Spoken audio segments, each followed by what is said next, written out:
All right, welcome to the second session, which is Disruption is the New Norm. I'm told ChatGPT came up with the title, which is an example of the disruption we're living in. You know that ChatGPT is writing our programs. But so we're going to talk about disruption, and I'm Alex Mathy. I'm a consultant neurologist in Swindon and in Oxford. I have an interest in digital health. So we've got three wonderful speakers for you today.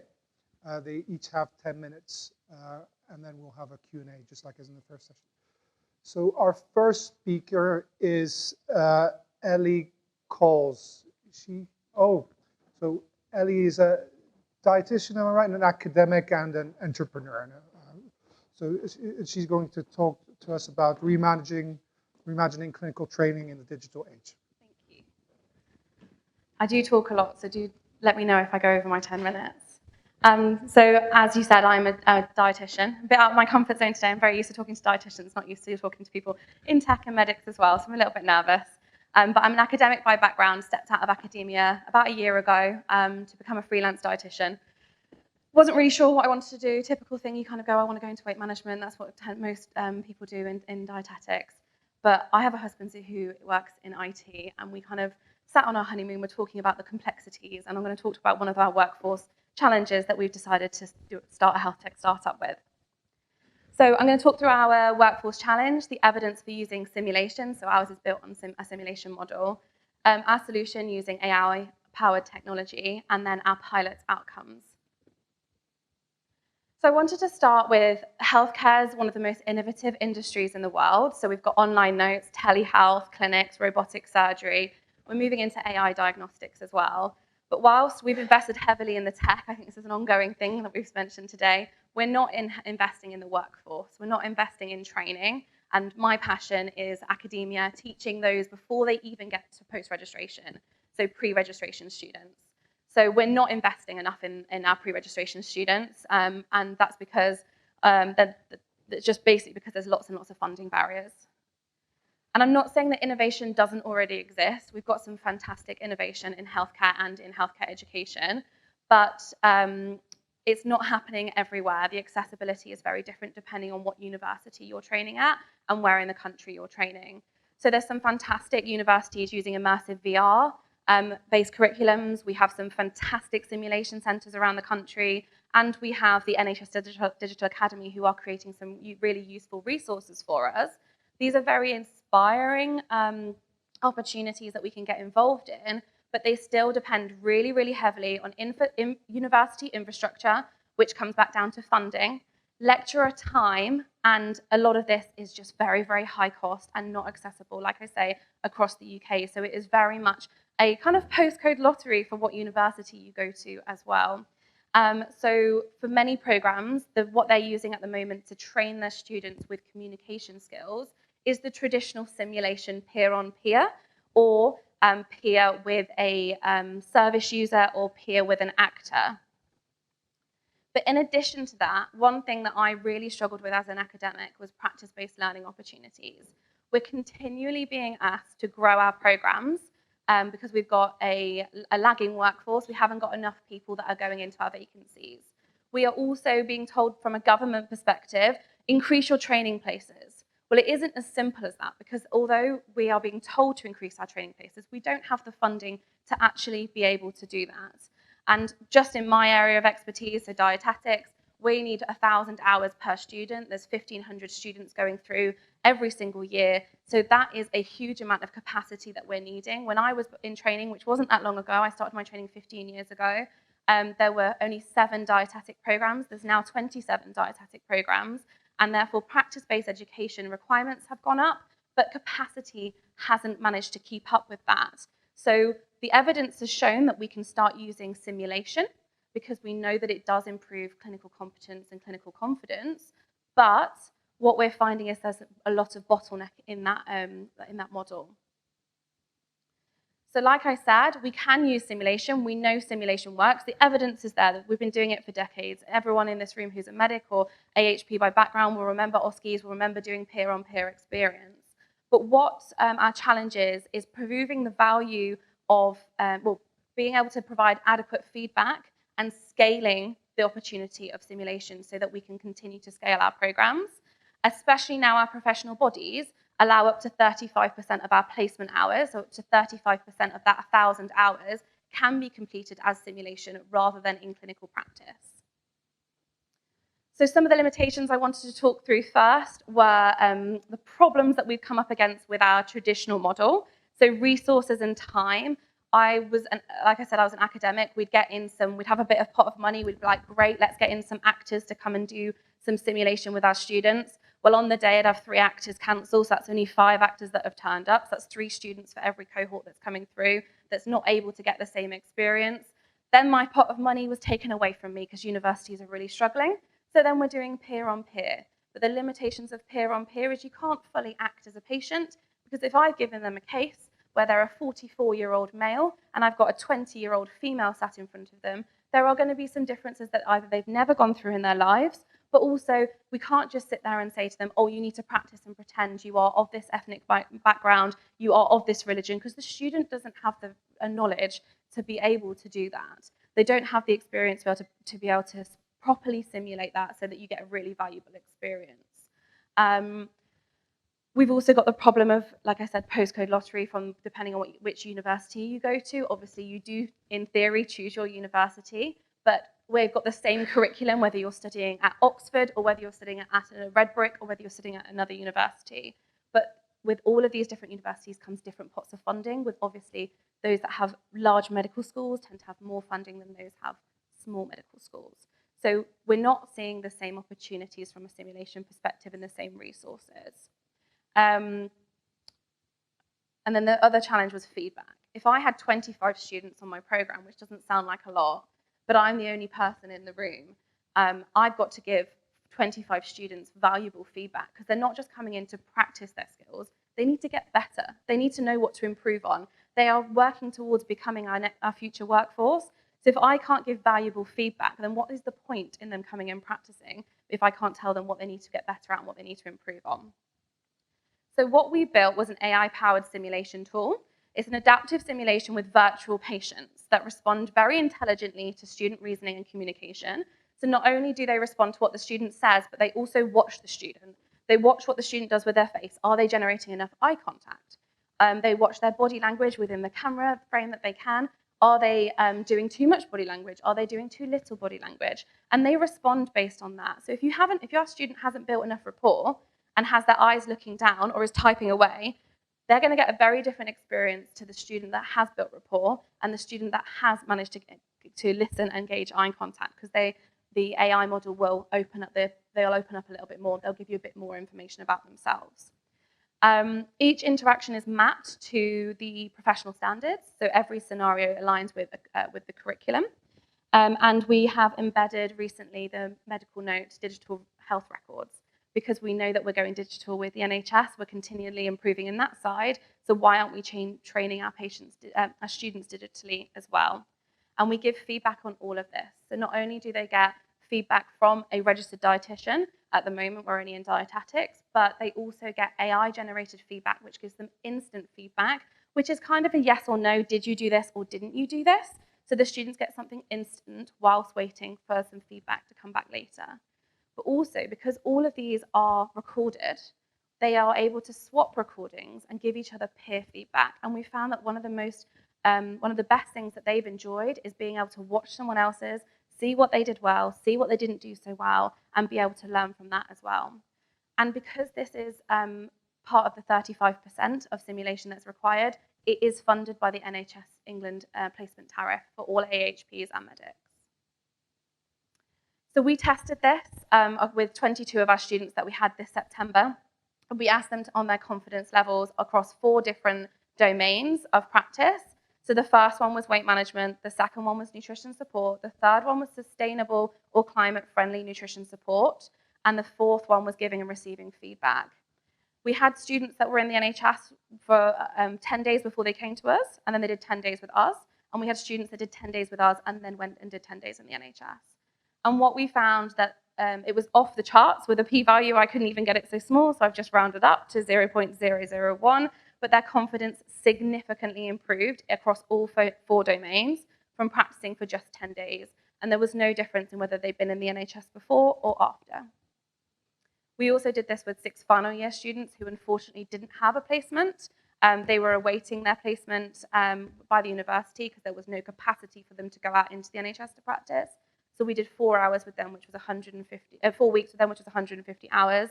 And again, they had greater confidence in undertaking full dietetic consultations, communicating dietetic messages using e-health and technologies, and their readiness to practice as graduate dietitians as well. And all of them rated as 5 out of 5 in terms of being valuable for future practice. The one thing that we didn't anticipate was that we ended up teaching through technology rather than about technology. So we did group discussions after every case where we thought we'd be talking about the dietetic treatment and the questions that came up from each of the AI patients. But about 50% of the discussions was actually based on looking at how the AI model may translate into real practice. So they were developing digital fluency by questioning the kind of, I don't know if you can see it well because I can't see it on mine, but by questioning the reliability of the AI model that was in front of them. So they were really learning from the pros and cons of using AI in practice and in education as well. And we decided to add on an AI day for any students that were interested, where they could actually sit with our tech team and learn about the background of how we managed to develop this and how they could potentially take that forward in other areas of their practice in the future. So I just wanted to finish on our next steps. We're currently launching CPD modules for both pre and post registration across all AHPs, nurses and medics. The reason we're doing this is because one of the passions of mine is that we don't see the patient until they have a clinical condition that needs intervention by a dietitian. So we have our other colleagues that will be seeing them that are able to give first-line nutrition support advice for those that are at risk of malnutrition, or first-line weight management obesity advice. So we're doing some training on that, so our AHP colleagues can practice on our simulators and get feedback from us and from our AI generated mark schemes to be able to take forward their confidence and competence with giving first-line advice in the future. We're also expanding our placement offering into medicine and nursing this year. We've just recruited to a GP, actually, who's going to be helping us with that, and then into AHPs later on. And we need to secure funding at the moment.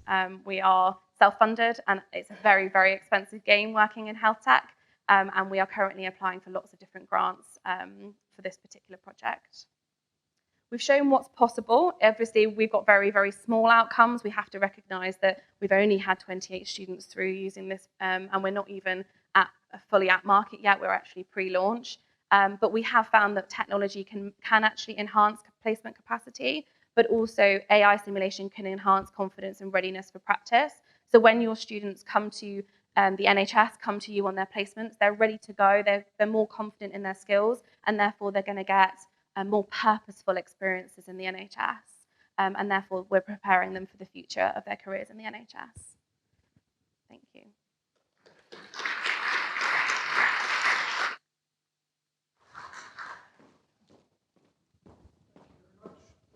Next author is Professor Joe McDonald, who's going to talk about FHIR and Loathing in Las Vegas.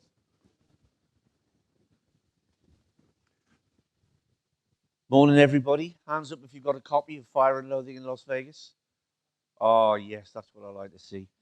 I'm a late substitute for somebody, so I'm going to shamelessly plug my book if I can find out where the arrows are. My name is Joe McDonald.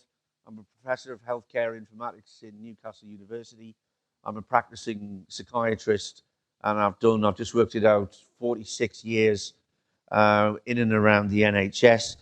I've learned one or two things during that time, in particular around digital health. I've got about 20 years experience, including I was 4 years as National Clinical Lead for IT, brackets, mental health, during the National Programme for IT, where I was personally responsible for the NHS wasting 3 billion with a B pounds on a programme called Lorenzo. But we'll not talk about that.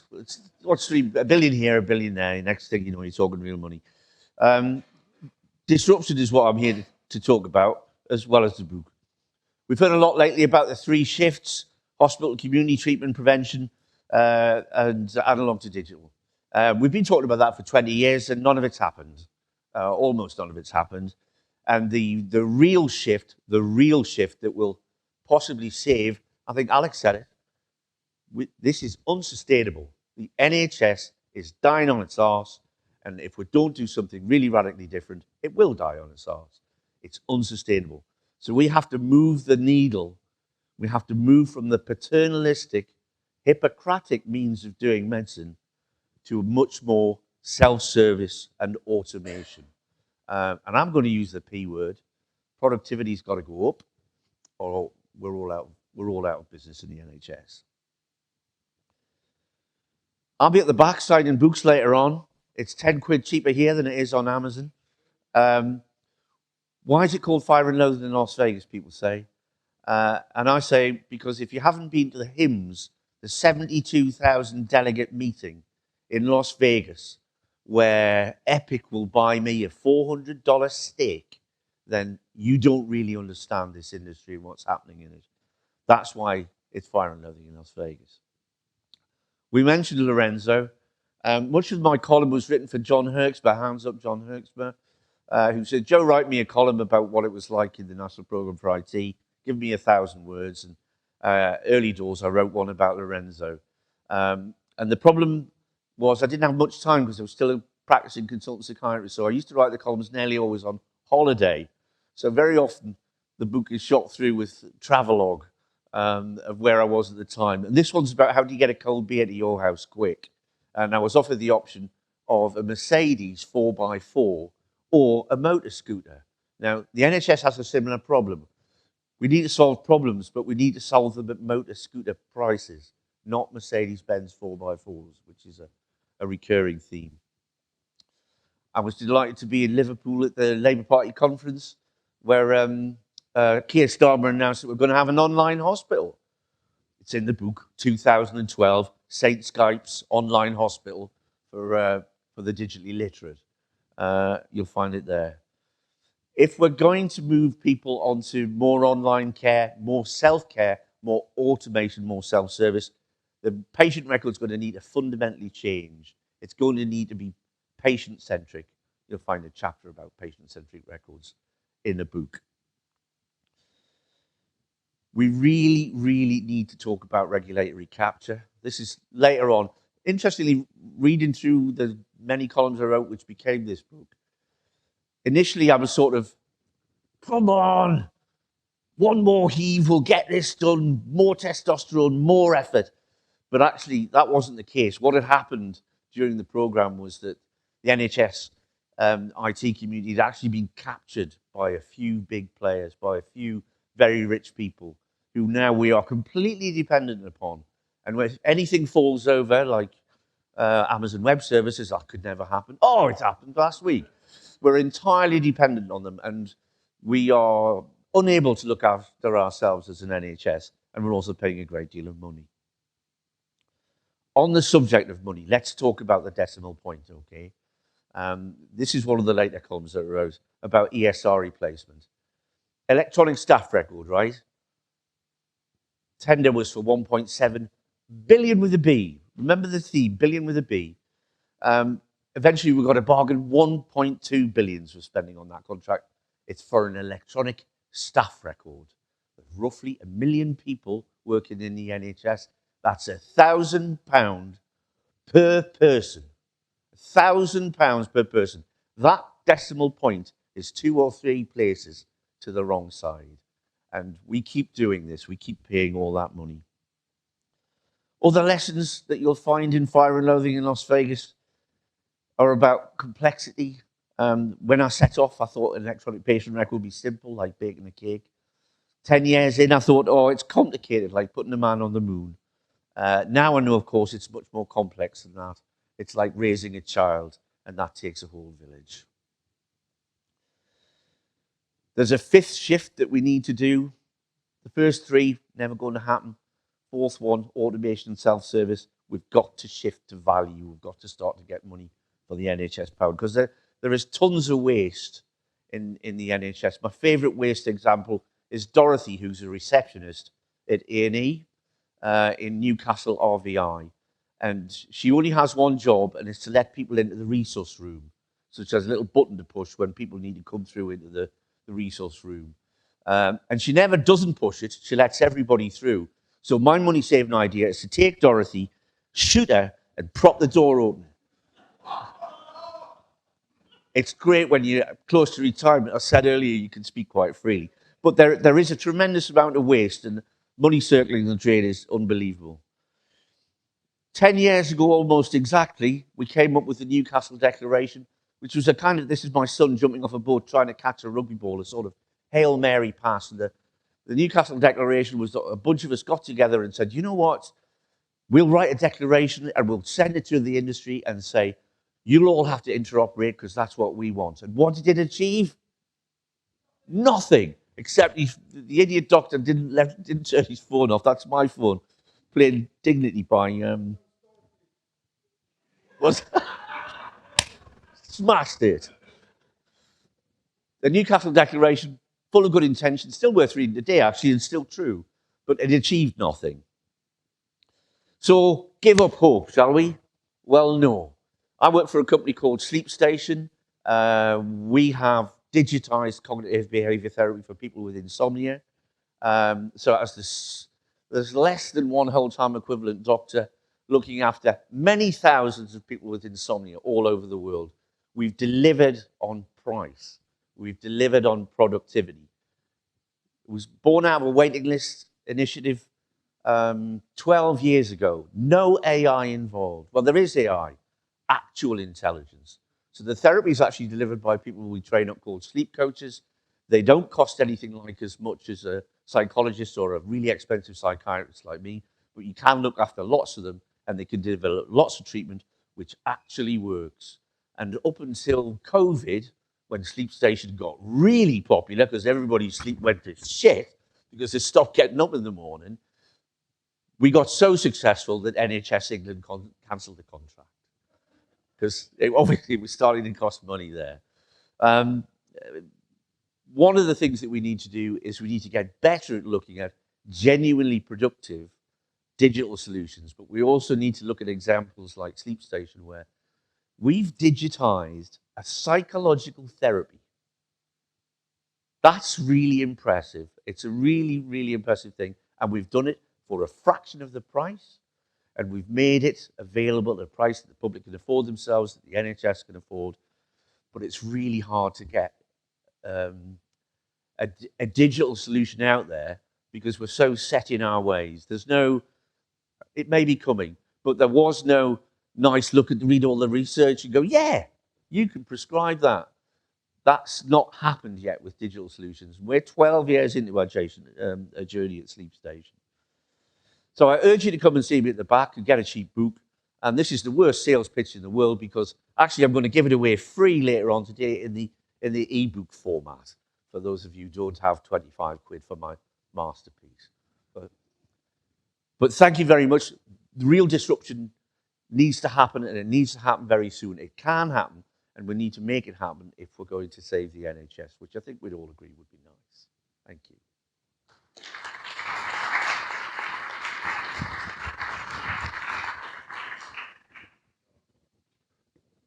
Thank you very much. Now, our last speaker is Prof. Seb Bacon from the Bennett Institute, where he's CTO.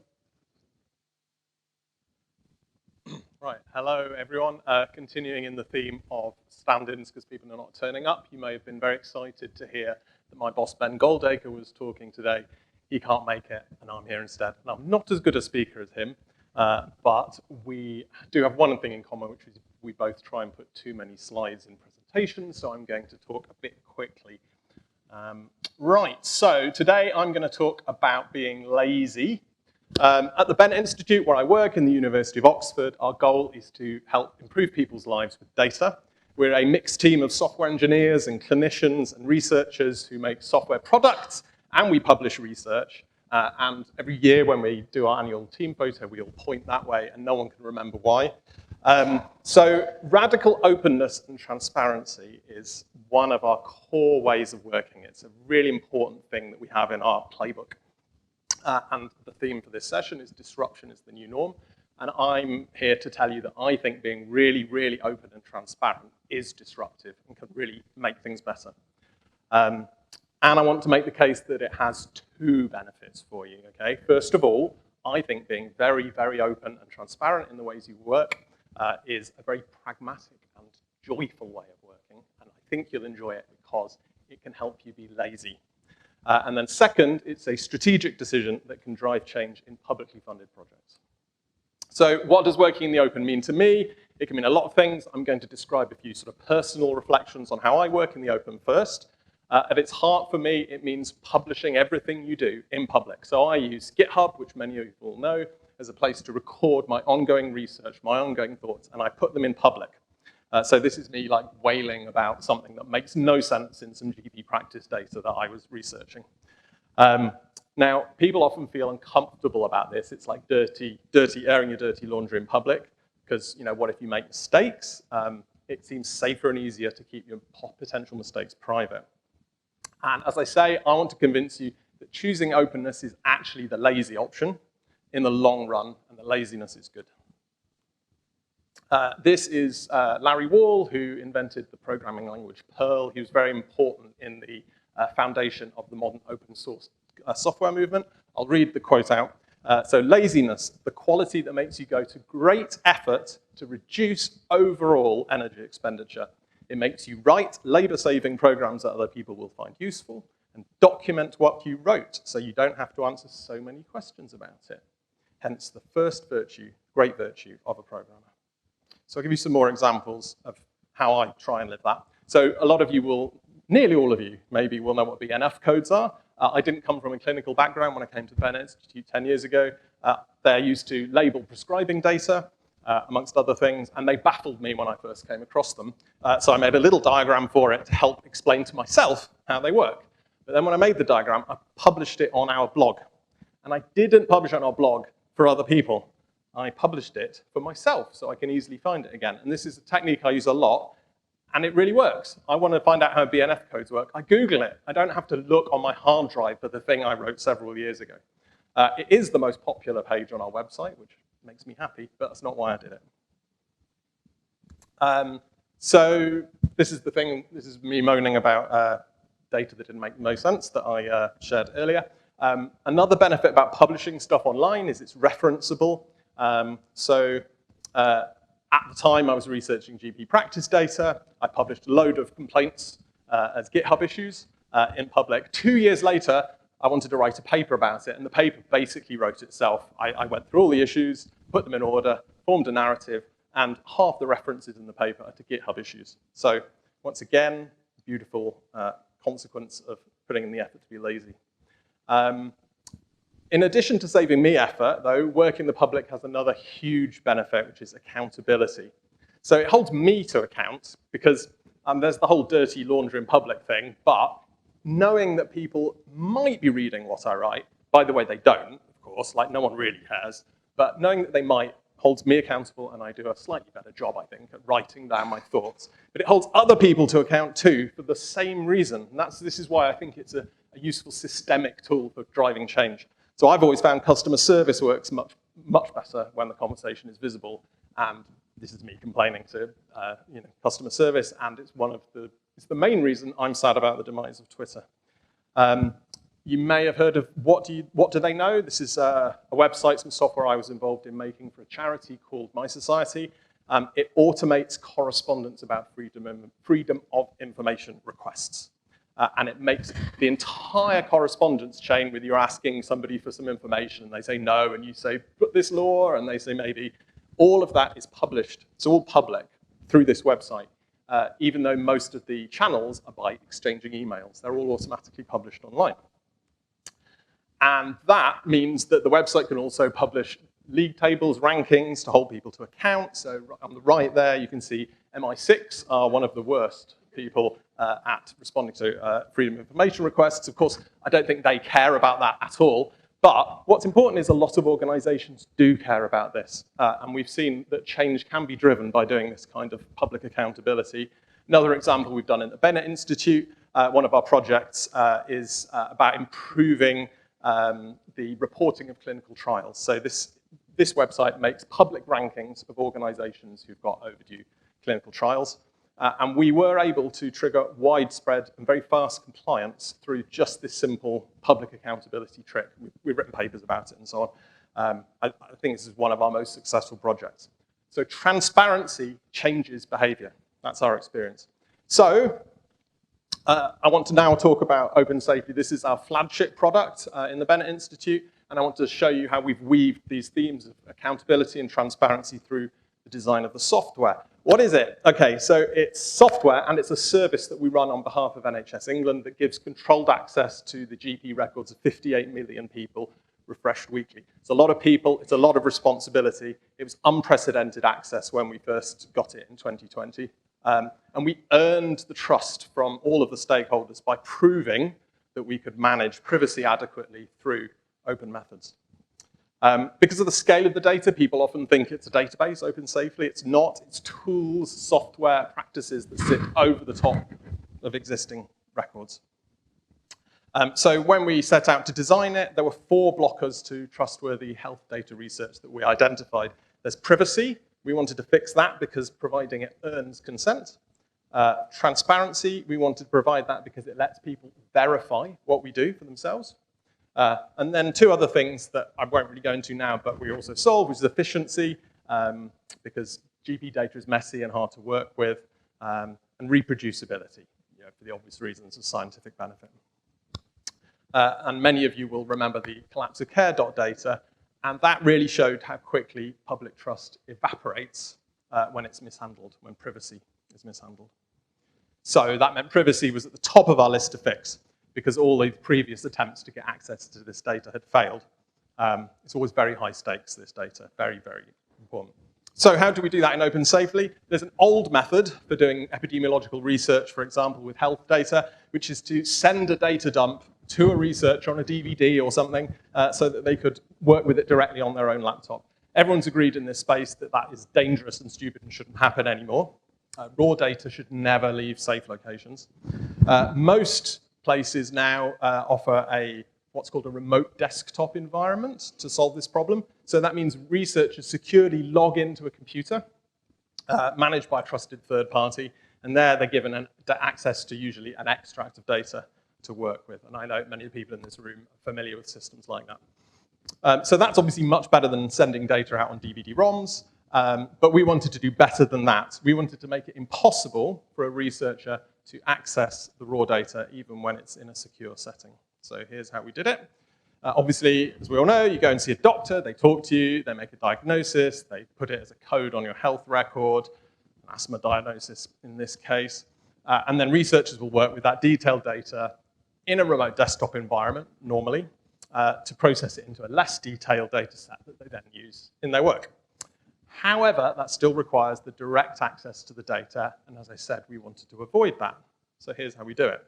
The first step is, as a researcher, you never work directly with the real data, ever, in open safely. Instead, the system provides you with fake data, with the same features as real data, but randomly generated. Some of you may know this as synthetic data. We don't call it synthetic data. It's got different properties. Come and talk to me afterwards if you want to know more. Then researchers work just using that data. They never work using the real data directly, and that data is designed to be just good enough for you to write your code and check that it runs. Then Open Safely takes your code, and it runs that code for you in the secure environment on your behalf. So no analyst ever enters that secured environment where the data lives. Instead, Open Safely only provides the final outputs back to you, which are things like charts, summary tables, that kind of thing. So this is a good design, but to gain consent from all of our stakeholders, we need to provide evidence. This is where the transparency and the open working comes in. And here's how we do that. First of all the code for the platform itself is all freely available, all open source, all available on the internet for anyone who cares or is interested to check how it works and so on. By the design of the system, however, and this is the bit I think is my favorite thing, the design of the system itself means that every single bit of research code that is ever run against real patient data is guaranteed to be published online. It has to be, or the system doesn't work. So it's guaranteed to be published and shared online. So that's cool, but also people still want more evidence than just saying, okay, I can see the code. So what else do we do? There's a public dashboard you could go to now, jobs.opensafely.org, and that logs every time any code is run against real data. Public can see that. You can see who ran it, whether it succeeded or failed or not. That's there in real time. There's a full audit trail for every single run. Every run links directly to the exact code that was run at the time in the logs. And when outputs have been verified to be safe to be released, they're also published in the same place in this public dashboard. So anyone can trace the route from the software that was written, when it was run, the version of the code, all the way through to the outputs. So there's this fully verifiable audit trail. So did this earn people's trust? Yes.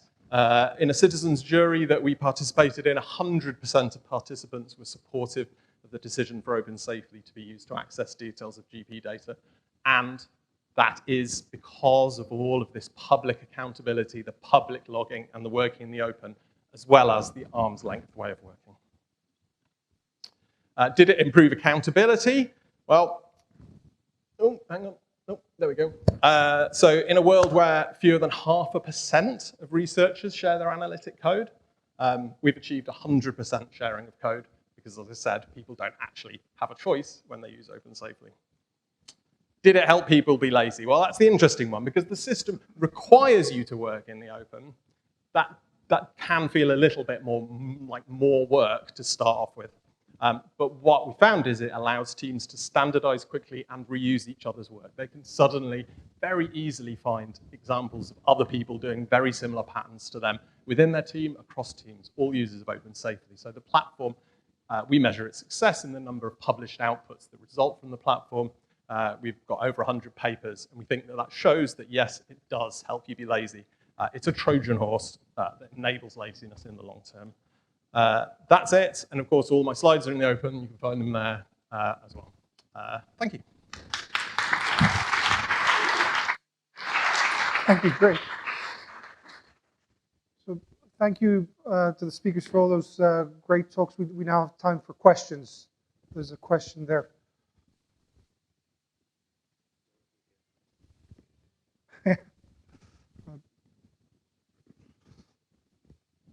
Very cool Hello. Yeah, very cool presentations. And I have a question for Ellie. Where is she? Yeah, and then another one for Seb. So Ellie, I'm curious to hear, how did your students feel when they realized they were being filmed, and how these videos would be safely secured somewhere, and then the exchanges. So in terms of the the privacy and sharing of the documents. And then I think I'm going to ask Seb. So very cool, all for open source. But my question for you is, did you do any evaluation of the environmental impact of the trusted research environment that you built? Do you still have your mic on? I do, yeah. Okay, so I do. you can just go, you can answer straight away. Yeah, so the students didn't really like the thought of being filmed at the beginning. We didn't give it as optional. The universities were aware of what was going to happen when they signed up for their placements. So what we did say was it is only shared with their peers and myself and anyone else who needed access from a technology perspective within the company. Afterwards, we didn't actually. It would have been interesting to actually get a bit more data on it. But afterwards, they loved it. It was the best element of it. They really enjoyed watching them back.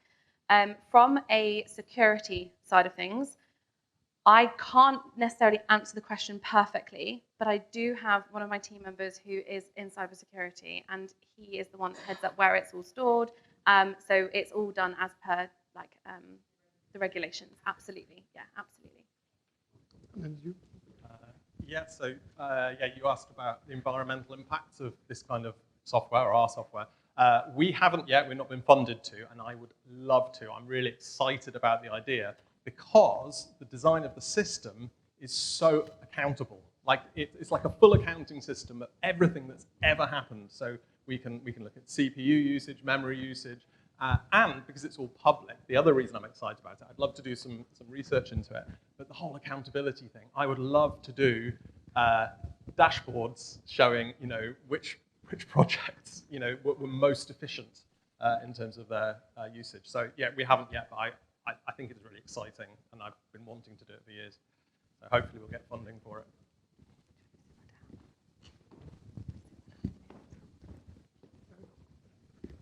Hi. This is a question about the open safely thing.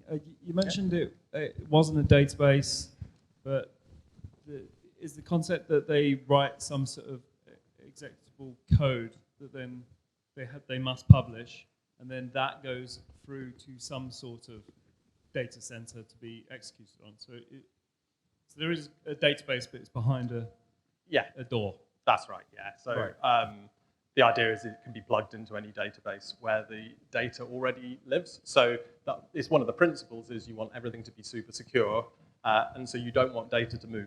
So we say, you want access to this data with Open Safely, we'll take Open Safely and all its tools to you, and the analytic code comes to you. So yes, to deploy an Open Safely, we have to work in partnership with a data center. A couple of points. The first one was, is all the data static? It's not live.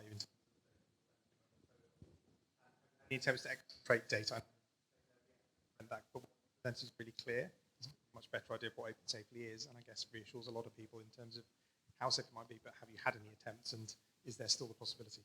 The data is snapshotted, so it depends on the background, the server, but weekly is typically what we have in the GP data.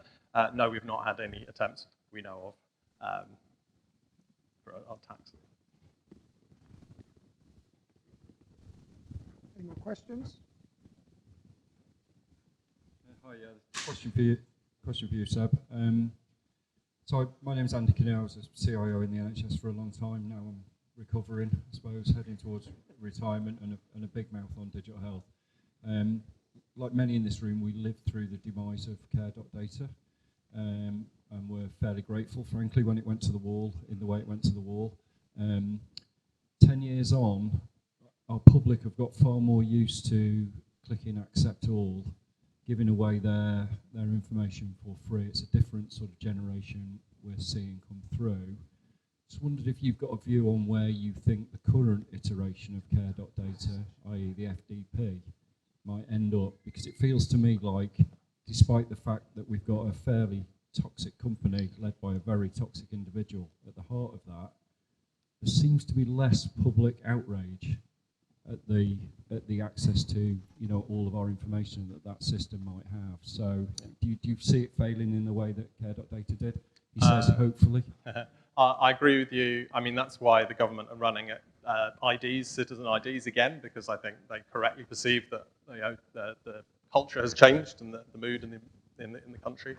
I think it's a big risk. I think people like us and campaigning organisations like Med Confidential see ourselves as, and by the way, the GP profession, who are much maligned for being to be seen obstructive, but actually they're the data controllers for this data and they really care about it. So I think we see ourselves as advocates for privacy, and I think time will tell. Open Safely is one way of accessing this kind of data in NHS England. We're going to have whatever the Health Data Research Service comes up with. We've got a national data library that's supposed to be happening. And we've got the FDP. We've got local SDEs. There's so many ways of accessing this kind of data. So I hope we can make the case. Is it going to be evolution, survival of the fittest? We're part of that picture, maybe.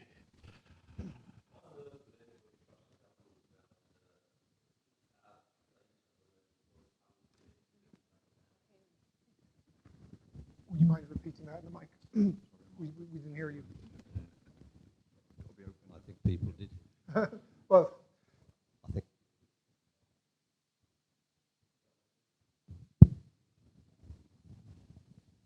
It's not working. so I think you were asking, why would anyone trust the government with the data? Is that what you were asking?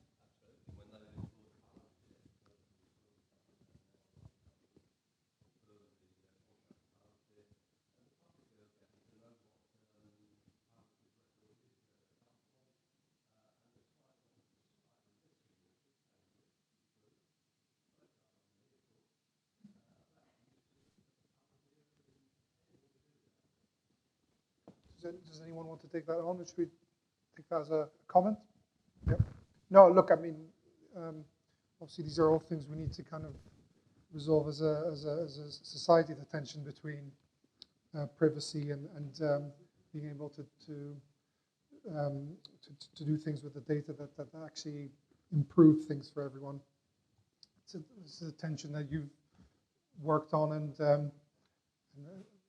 and obviously come up with very innovative solutions. Anyone else have any questions? Oh. So I think that's a really good point you made, and I would say that one thing we have to do is recognise that the NHS is failing and is getting worse, and the only way that we are going to be able to essentially save the sinking ship is by using new technology, AI, and come up with some innovative workflow optimizations, and that inevitably will result in us having to use patient data. And that's a really complicated question, because who owns that data? Do we want to give it to a company that then sells it back to the NHS at our own sort of taxpayers' cost? But ultimately, we do need to protect the NHS. It's one of the best things about the UK. And if you look across the worldwide healthcare landscape, this is something amazing that a lot of people wish they had.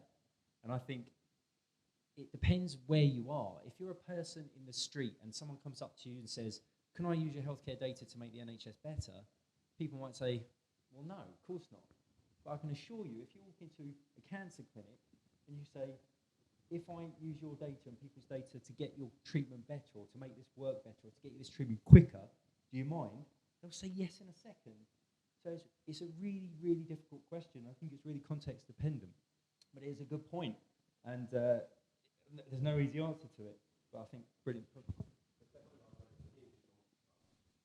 You were first, I think. I'll come to you.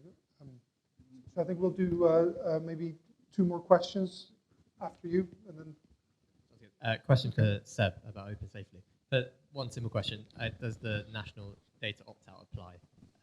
I presumably does. And then the second question: I don't know if you can speak to the challenges faced around foresight. I don't know if you know about the LLM-based AI system as a foundation model for the NHS to predict next sort of hospital encounter or other episode. And do you happen to know of any of the challenges they face from a privacy perspective? And if could some of those challenges be solved by taking a similar approach to Open Safely? Yeah, sorry, what was the... I think about the second question. Oh, so the national data opt-out, it's not automatically applied on the data as part of our data provision notice, but at the point of application to use the service, researchers are asked if they want to apply it to their data, and in trials they all say yes. Type 1 opt-outs are automatically applied, national data opt-out by opting in. And on foresight, I think very, very briefly, I think it shows the sensitivity of working with large AI models of all kinds with this kind of data. We're in the early days. I actually think it's a great research project. I think, but I think what we can learn from the experience of that is that we have to move very slowly on these things to do it with very careful consent. And that's why in Open Safely at the moment, we don't do any AI. We just don't do it as a blanket principle, which is sometimes maybe a bit problematic for people who want to work with us, but we just think it's better to keep consent by going really slowly. Hi, 2 questions for Seb. First of all, Microsoft own GitHub. Any concerns? And secondly, I work in an NHS trust. How can I persuade my information governance lead to do things in the open? I'm not really concerned about GitHub at the moment, but we can. There are other tools we could always migrate to quite quickly if it disappeared. In terms of convincing people to work in the open, that is the big question. It has to start from the top. It can't come from anywhere else really in order to affect big change. So you start at the top, you start making those cases, you start showing success stories, of which there are actually a lot. It's just they don't tend to be very well funded. So drop me a line, I'll give you a lot of good case studies that you can work with. A lot of these things have been pioneered years ago by things like the Government Digital Service, which created a huge change in how government services are offered online. There's a lot we can learn from, but it's hard. Yeah. One last question. What do any of the speakers mean by better? Should you ask Prof. Joe? Because you could just have the microphone. Thanks, Tim. Better for me is a situation in which the NHS, everybody used to have a great story to tell about the NHS at a dinner party, how marvellous it was. And that's all changed. People now have a disaster story about the NHS, and that's changed in my 40 years. It really has. The quality of things has gone down. I'm spending a lot of time with elderly relatives in hospital, and things are not as good as they used to be. So all of that needs to get better. And for that to get better, that means we need to get more efficient. And that won't be fixed by analog to digital. It has to be much more radical than that. People are going to have to start to look after themselves, I think. But the better I want is, I want the NHS to be as good as it was 30 years ago. Shall I use that? Or Yeah, whatever you want. I think the problems are so systemic and large. I think of better as in what's a little tiny thing that gives slightly more joy than it did yesterday. That's a more incremental approach because I can't think that big, unfortunately. Did you have a? I think we need to get better at not just doing things as a tick box exercise. And from an academic perspective, you have a curriculum. You have to tick that you're meeting that. It doesn't say how you're meeting that, why you're meeting that, how you're doing it, what's the purposeful activity, and what's the value of that activity. And that's across not just academia, but also the NHS. And I think we need to get better at not just doing tick box exercises and actually doing purposeful activities. I think we've run out of time now. So thank you very much. Thank you for the speakers. Thank you for all the questions.